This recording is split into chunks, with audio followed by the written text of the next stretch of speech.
Everyone welcome to my YouTube channel English literature zone. आज के video में हम लोग एडवेंचर ऑफ हकलबेरी फिन जो कि मार्क ट्वेन की काफ़ी फेमस वर्क है उसके बारे में पढ़ेंगे। तो वीडियो शुरू करते हैं। वीडियो जो है काफ़ी इजी लैंग्वेज में होगा। वीडियो के थ्रू अगर आपका हेल्प होता है आपके सिलेबस का है तो प्लीज़ आप लोग वीडियो को लाइक करना, चैनल को सब्सक्राइब करना और कमेंट करके भी बताना कि वीडियो आपको कैसा लगा।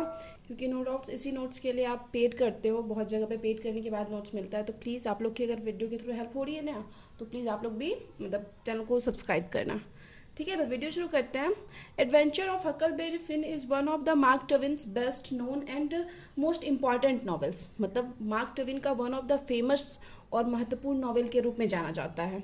ठीक है, बहुत ज़्यादा फेमस भी हुए मार्क ट्वेन अपने इस नॉवेल की वजह से, और काफ़ी महत्वपूर्ण नॉवेल माना जाता है किसको, एडवेंचर्स ऑफ हकलबेरी फिन को।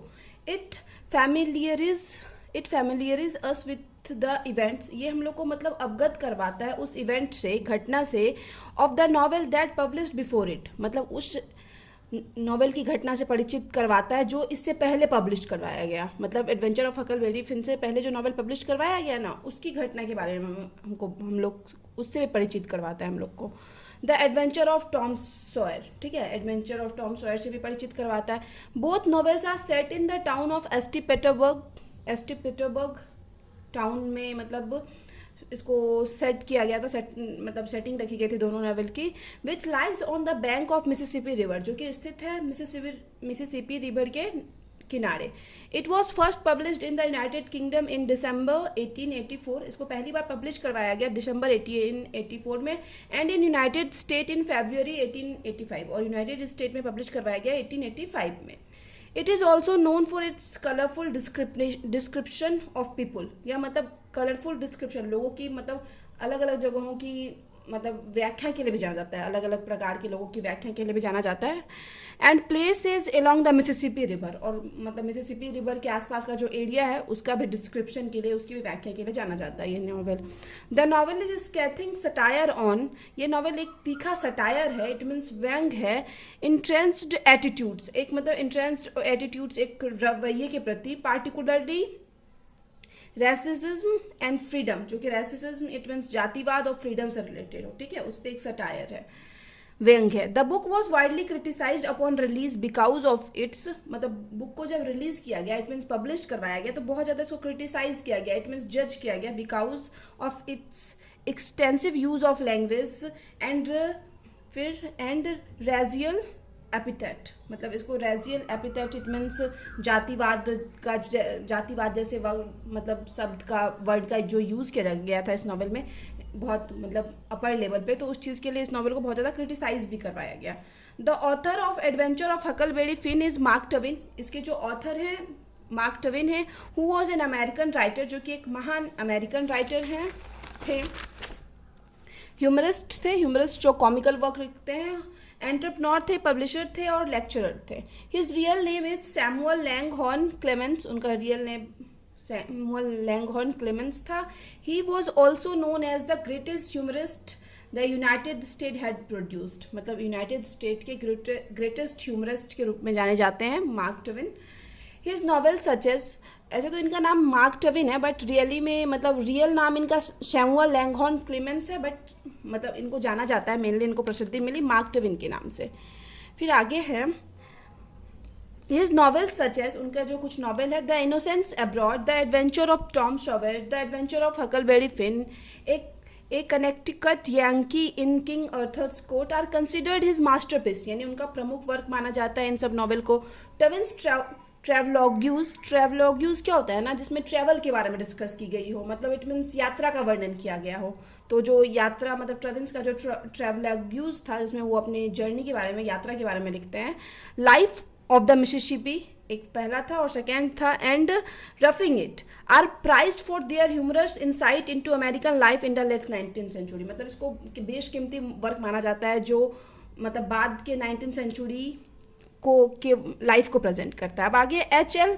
Mencken, an American journalist, essayist and satirist, says about Twain, वो ट्वेन के बारे में कहते हैं दैट कि I believe that he was the true father of national literature. ऐसा कौन कहते हैं?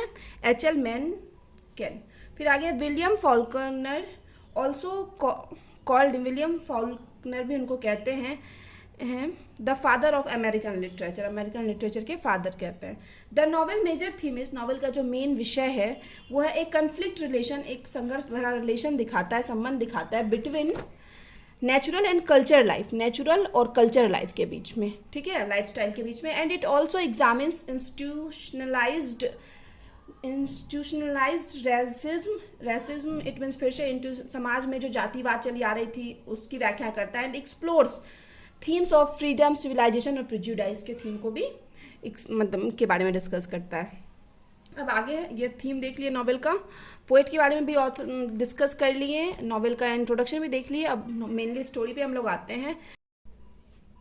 The adventures of Huckleberry Finn is about Huck Finn. Adventure of Huckleberry Finn जो है वो मेनली हक फिन के बारे में है। ए बैरली लिटरेट टीन, एक बैरली यानी इट मीन्स कम पढ़ा लिखा एक टीन हो, यंग हो एज का लड़का है, वो फेक्स इज ऑन डेथ, जो कि अपना ही झूठे मतलब डेथ का प्लान बनाता है to escape his abusive drunken father, अपने ड्रंकन अब्यूजिव गाली देने वाले फादर से बचने के लिए। He encounters a runaway slave, एक रन अवे स्लेव भागे हुए गुलाम से मिलता है नेम्ड जिम, जिसका नाम जिम है। एंड टू बाक ऑन ए राफ्ट जर्नी, और दोनों मिलकर एक राफ्ट की जर्नी, एक राफ्ट एक तरह का नाव होता है, शुरू करते हैं डाउन द मिसिसिपी रिवर में। दस इस प्रकार the whole story of this novel, इस नॉवल की जो सारी स्टोरी है moves around its two major character, इसके दो मेजर कैरेक्टर के चारों ओर घूमती है, नेम्ड हक फिन एंड जिम, ठीक है, ये दोनों के पे बेस्ड है novel. The novel starts with Huck, novel start होती है हक से, who lives with a women widow Douglas, जो कि एक विडो डगलस के साथ रहता है, and her sister Miss Watson के साथ। Huck rejects the civilized life style that the widow imposes on him, मतलब हक क्या करता है, नफरत करता है, एक नाराज रहता है सिविलाइज्ड लाइफ से जो विडो उसको मतलब इम्पोजेज यानी विडो क्या करती है, उस पर लादती है, इट मीन्स ना मन हो फिर वैसा करने के लिए बोलती है। हाउएवर, हालांकि हक is unhappy with the widow Douglas and miss Watson, मतलब खुश नहीं है इन दोनों के साथ। टॉम सेवर, फिर भी क्या होता है ना कि टॉम सेवर उसको मना लेता है हिम टू स्टे, वहाँ रुकने के लिए, so he can be part of his gang, ताकि वह उसके गैंग का पार्ट बन सके। तो हक डज, इसलिए हक ऐसा मतलब वही करता है as the widow tells him, मतलब जैसा विडो बोलती है विडो डगलस वही हक करता है, बस उसको भी टॉम का गैंग का पार्ट बनना है इस वजह से। Even as Huck grow to enjoy his lifestyle with the widow, जैसे ही मतलब थोड़ा बहुत इंटरेस्टेड हो जाता है विडो के साथ अपने लाइफ स्टाइल, मतलब एक आदत सी हो जाती है वैसे रहने की, तो थोड़ा खुश रहने लगता है। बट हिज, लेकिन क्या होता है तभी उसके जो ड्रंकन फादर पैप जो हैं वो क्या करते हैं, मैनेशिंगली रीअपियर्स, मतलब धमकी देते हुए वहाँ रीअपियर्स यानी आ जाते हैं। One night in his room, उस एक रात उसके रूम में। He was violent uneducated and drunk, वो मतलब एक वायलेंट मतलब हिंसक होते हैं, अनएजुकेटेड भी थे और मतलब ड्रंक भी थे, मतलब ड्रिंक करते थे जो। वैन ही कांट गेट हक लीगली, मतलब लीगली एक लीगल तरीके से जब वो हक को नहीं पा सके, ही किडनैप हक, तो पैप हक के जो पिता हैं वो उसको किडनैप कर लेते हैं। And drag him across the Mississippi river to an isolated cabin, और उसको एक मिसिसिपी रिवर के पार एक मतलब एक बंद कमरे में, अंधेरे कमरे में उसको रख देते हैं। हक is locked up like a prisoner in the cabin, एक कैदी की तरह उस कैबिन में हक को बंद कर दिया जाता है। When he is not around him, when his father, जब उसके पिता उसके आसपास नहीं होते ना तो उसको लॉक करके जाते हैं एक प्रिजनर की तरह। And beats him when he is drunk, और उसको पीटते हैं जब वह मतलब पीटते हैं उसको जब वह ड्रंक रहते हैं, व्हेन मतलब पैप जो है उसके पिता ड्रंक रहते हैं। Due to the awful treatment, और यही इस बुरे व्यवहार की वजह से Huck decide to escape, Huck decide करता है वहाँ से भागने का। When his father is out, जब उसके पिता बाहर होते हैं, हक फेक्स इज ऑन डेथ, तो हक क्या करता है अपने मर्डर का, डेथ का झूठा प्लान बनाता है। एंड कैनोइज क्या होता है, यहाँ भी एक प्रकार का नाम होता है, to a place called Jackson मतलब आइलैंड, और एक मतलब नाव से जो है ना वो एक जैक्सन आइलैंड की तरफ चल देता है। Where he finds a man he knows, और वहाँ पे उसको एक आदमी मिलता है जिसको कि वह जानता है। ए स्लेव नेम्ड जिम, एक स्लेव इट मीन्स गुलाम मिलता है जिसका नाम है Jim, who runs away from his owner, जो कि अपने ऑनर के घर से भाग गया था, Miss Watson, because he had overheard, क्योंकि वह सुना था that she plan to sell him, वो प्लान बना रही है मिसेस वॉटसन जिम को बेचने का, इसलिए जिम उसके यहाँ से भाग गया था। हैविंग फाउंड ए राफ्ट, एक राफ्ट मिलने के बाद ड्यूरिंग ए स्टॉर्म, एक तूफान में, हक and gym happily inhabit Jackson island में ये लोग रहने लगते हैं। फिशिंग, वहाँ फिशिंग करते हैं। लेजिंग इट मीन्स आराम करते हैं। And even investing a house floating down the river, और एक रिवर मतलब एक हाउस भी मिलता है उनको, उसकी भी मतलब खोजबीन करते हैं, उसके घर में जाके मतलब तलाशने को सामान मिल जाए। जब उसको एक हाउस मिलता है नदी पे तैरता हुआ, वही मिसिसिपी नदी पे, that continued a dead body, और जिसमें कि एक डेथ बॉडी इट मीन्स किसी का मृत शरीर भी था। हाँ इवर हालांकि ड्यूरिंग ट्रिप, इस ट्रिप के दौरान, ट्रिप इनटू टाउन मतलब जो शहर की तरफ ये लोग जा रहे थे उस ट्रिप के दौरान, while disguised as a girl to gather information, तो ये लोग क्या करते हैं जब ये लोग अपना मतलब वेश बदल लेते हैं, गर्ल बन जाते हैं इन्फॉर्मेशन इकट्ठा करने के लिए। हक लर्न्स दैट, तो हक को पता चलता है कि स्लेव हंटर्स जो हैं, स्लेव को पकड़ने वाले मतलब जो गुलाम को पकड़ रहे हैं, are out to capture Jim, वो सब मतलब बाहर क्या कर रहे हैं, जिम को पकड़ने के लिए ढूंढ रहे हैं। He and Jim quit the island on their raft, उसी टाइम ये मतलब हक और जिम उस आइलैंड को छोड़ देते हैं। A few days in A fog descends on the river, और कुछ दिन बाद क्या होता है ना, कुछ फॉग इट मीन्स कोहरा जो होता है ना, वो छा जाता है रिवर पर। Such that Huck and Jim miss their route to the free state, तो तभी क्या होता है उस कोहरे की वजह से हक और जिम क्या करते हैं, अपना रास्ता यानी रूट भटक जाते हैं जहाँ ये लोग फ्री स्टेट्स की तरफ जा रहे थे। The night after a steam boat ploughs into Huck अब एंड जिम्स राफ्ट, उसके बाद क्या होता है ना कि जिम और हक के राफ्ट से एक स्टीम बोट टकरा जाती है, सेपरेटिंग द टू, और दोनों को अलग कर देती है। Huck washes up in front of the house of an aristocratic family, Huck अब एक एरिस्टोक्रेटिक फैमिली इट मीन्स पैसे वाले फैमिली के पास पहुंच जाता है। द ग्रैंड्सफोर्ड्स के पास पहुंच जाता है, विच टेक्स हक इन टू हिज इट्स हॉस्पिटैलिटी, जो कि मतलब अपना अच्छे से स्वागत करते हैं हक का। But the Grangerfords are engaged in absurdly pointless and devastating feud, मतलब एक पॉइंटलेस होता है ना, एक बेतुका सा लड़ाई, मतलब बट विनाशकारी, मतलब एक बेतुका से बात पे लड़ना और लेकिन बहुत बड़ा लड़ाई होना, तो उस चीज़ में ये लोग बिजी रहते हैं। कौन? ग्रैंड्सफोर्ड्स विथ ए राइवल फैमिली, जो कि उनकी प्रतिद्वंदी फैमिली के साथ, द सेफर्डसन के साथ। वैन ए, और क्यों होता है ना ऐसा कि क्योंकि जब एक ग्रैंड्सफोर्ड गर्ल जो है इलॉप विथ ए सेफर्डसन बॉय, भाग जाती है सेफर्डसन बॉय के साथ, ठीक है। The feud escalates to mad bloodshed, और इस लड़ाई की वजह से बहुत ज़्यादा मतलब नहीं होता, खून वून भी एक दूसरे का ये लोग मतलब बहाते हैं।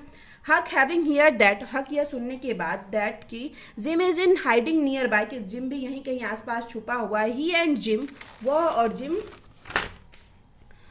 Boat the raft and continues to drift down river, मतलब फिर से यहाँ से वो राफ्ट लेते हैं और फिर से वही मिसिसिपी रिवर में अपना करने लगते हैं, मतलब राफ्ट चलाने लगते हैं। ए फ्यू डेज पास, अब कुछ समय बीतने के बाद, Huck and Jim find two con man, दो ठग आदमी मिलते हैं, named the king and the duke, उनका नाम था द किंग और duke. The king and the duke take advantage of Huck and Jim's hospitality, अब जब वो मतलब स्वागत करता है हक और जिम मतलब किंग और ड्यूक का, तो इसका फ़ायदा उठा के ये दोनों क्या करते हैं, ड्यूक और king, taking over their raft, तो उसका राफ्ट ले लेते हैं। As they head down river, जब वे लोग डाउन रिवर इट मीन्स नीचे जाते हैं। Hoping to collect Peters Wilks inheritance, मतलब इस आशा में कि वो पीटर विल्क्स का संपत्ति ले सके। The duke and the king go to his house claiming to be his brother, तो ड्यूक और किंग उसके घर जाते हैं यह बताते हुए कि वे है ना मतलब ठग थे, लेकिन यह बताते हैं कि हम जो है ना पीटर विल्क्स के भाई हैं, क्योंकि पीटर विल्क्स अब जो है वो मर चुका है तो उसकी संपत्ति के हकदार हैं, इस वजह से जाते हैं। हक कम्स एंड, वहीं तभी क्या होता है ना, हक्स आता है एंड एक्सपोज द कॉनमैन, दोनों ठगों को एक्सपोज कर देता है। The duke and the king sell Jim to a local farmer named Silas Phelps को ड्यूक जो और किंग है ना जिम को बेच देते हैं, ठीक है। क्लेमिंग दैट, वहाँ के एक लोकल किसान को यह बताते हुए, ये Jim is a runaway slave, की जिम है ना एक भागा हुआ गुलाम है, and there is a reward on his head, और उसके सर पे रिवार्ड इनाम है। हक डिसाइड करता है ही वुड सेव जिम, कि वह जिम को पक्का बचाएगा। हक अराइव एट फार्म, हक फार्म पे पहुंचता है। वेयर ही मीट्स आंट शैली, जहाँ पे वो आंट शैली से मिलता है।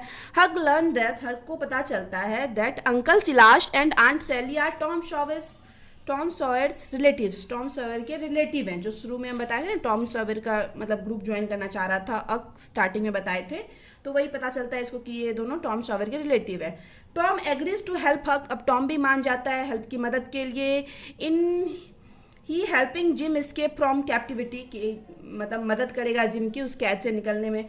Tom makes a plan to free Jim, Jim को फ्री करने के लिए एक योजना बनाते हैं। वन नाइट, एक रात, Jim, Huck and Tom decide to run away, मतलब डिसाइड कर लेते हैं वहां से भागने का, फ्रॉम देयर, वहां से। But Tom was shot in the leg by one of their pursuers it means जो उनका पीछा कर रहे होते हैं ना, तो ये लोग भाग रहे होते हैं तो कुछ आदमी उनके पीछे जाते हैं, तो उनके द्वारा शूट कर दिया जाता है किसको, टॉम को, उसके लेग में लग जाता है। Gym sacrifice his freedom, gym अपना फ्रीडम यहाँ पे सेक्रीफाइस कर देता है टू वेट विथ टॉम के साथ वेट करता है। वाइल हक फेचेज ए डॉक्टर, जब हक मतलब डॉक्टर को लाने गया था, जब मतलब टॉम को गोली लग गई थी, तो आफ्टर ही रिकवर्स, जब वह ठीक हो गया, टॉम रिवील्स टू आंट सैली को रिवील करता है, बताता है दैट कि हक एंड मिस वॉटसन, मतलब आंट सैली और हक को रिवील करता है कि miss Watson wrote in her will, कि अपने विल, इट मीन्स एक होता है ना मरने के बाद जो मरने से पहले तैयार करवाया जाता है विल, तो उसमें क्या लिख रखी है, that Jim has to be freed, कि जिम को फ्री कर दिया जाए, आज़ाद कर दिया जाए, आफ्टर हर डेथ, उसकी मृत्यु के बाद, and that she had died 2 months earlier, और यह क्या मतलब वह 2 month पहले मर चुकी है, ये बात बताता है।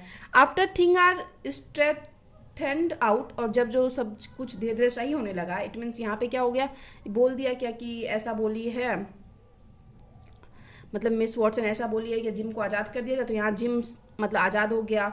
टॉम को गोली लगी थी, वो भी धीरे धीरे क्या हो गया, रिकवर कर लिया, और यहाँ पे सब कुछ ठीक होने लगा।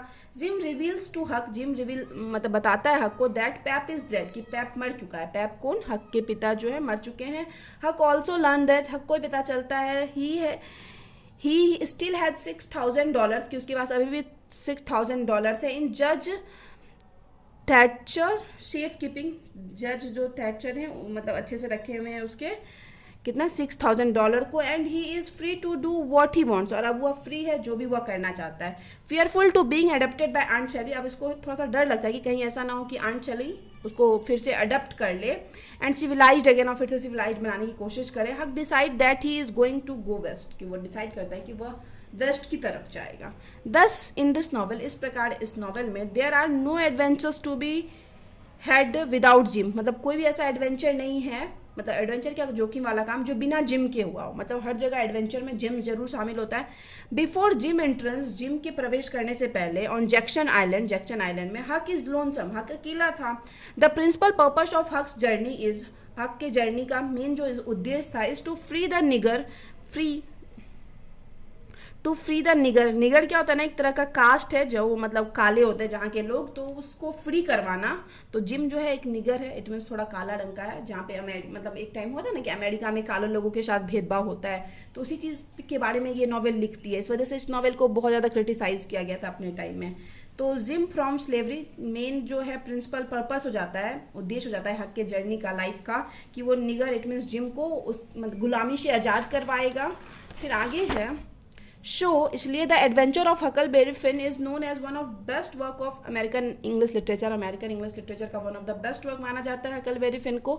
Ernest Hemingway wrote about the adventure of Huckleberry Finn, adventure of Huckleberry Finn के बारे में अर्नेस्ट हेमिंगवे कहते हैं, all modern Americans come from one book by Mark Twain called Huckleberry Finn, कि जो भी जितने भी मॉडर्न अमेरिकन हैं वो मतलब एक ही बुक से डिफाइन होता है, जो कि मार्क ट्वेन का बुक है Huckleberry Finn. It is the best book we have had, मतलब हम लोग के पास, इट मीन्स अमेरिकन लिटरेचर, जो अमेरिकन मतलब लिटरेचर लिखते हैं पोइट, उनके पास one of the best work है, जो कि मतलब हकलबेरी फिन जो है, the adventure of Huckleberry Finn, उनका एक one of the best work है। ठीक है, तो यहाँ पे वीडियो खत्म हुआ।